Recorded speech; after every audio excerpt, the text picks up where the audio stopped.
আসসালামু আলাইকুম। আজকে আবারও নতুন একটি হ্যান্ড এমব্রয়ডারির ভিডিও নিয়ে আপনাদের সামনে হাজির হলাম। তো চলুন কথা না বাড়িয়ে এই কাজটি করা যাক। এখানে দেখতে পাচ্ছেন আমি একটা ফুলের শেপের জন্য কিছুটা দাগ টেনে টেনে মার্ক করে নিয়েছি। এখানে আমি একটা গোল বৃত্ত দাগ নিয়েছি এবং লম্বার দিকে 2 সেমির মতো নিয়েছি। নিয়ে সামান্য একটু করে চিহ্ন করে নিয়েছি। এখন আমরা কাঁথা স্টিচের মতো করে সেলাই দিয়ে নেব। আমি এখানে 2 তার সুতা নিয়ে সুইয়ের মাঝে ঢুকিয়ে সেটাকে ডাবল করে টোটাল 4 তার করে নিয়েছি।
দেখুন আমি এখানে সবগুলো ডাল এভাবে কাঁথা স্টিচের মতো করে সেলাই করে নিয়েছি।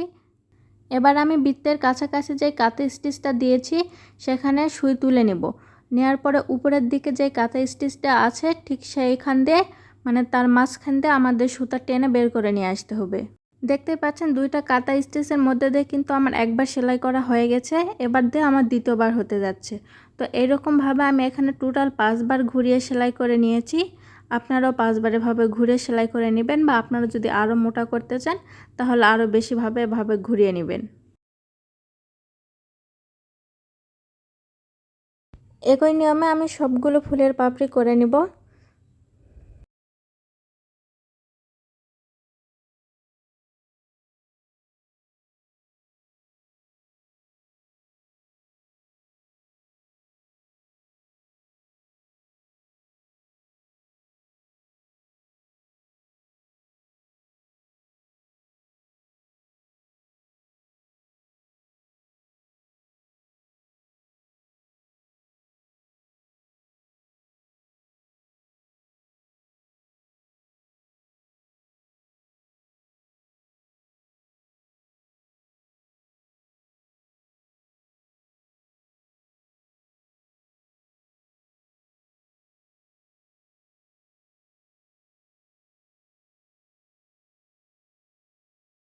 দেখতে পাচ্ছেন এখানে আমার সবগুলো ফুলের পাপড়ি করা হয়েছে। এবার আমরা ফুলের মাঝখানে ডিজাইনটা করব।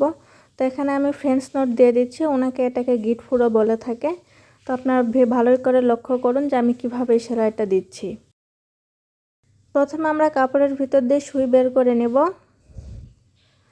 তারপর আমরা এই সুতার সাথে সুইয়ের মাথা একটু পেঁচ দিয়ে ঠিক যেখানে সুতাটা আর কি বের করে নিয়েছিলাম সুই ঢুকিয়ে, সেই ফুলের মাঝখান দিয়ে আবার নিচের দিকে নিয়ে আসব।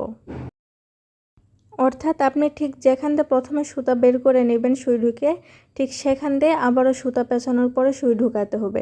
তাহলে আমাদের ফ্রেঞ্চ নট বা গিট সেলাই হয়ে যাবে।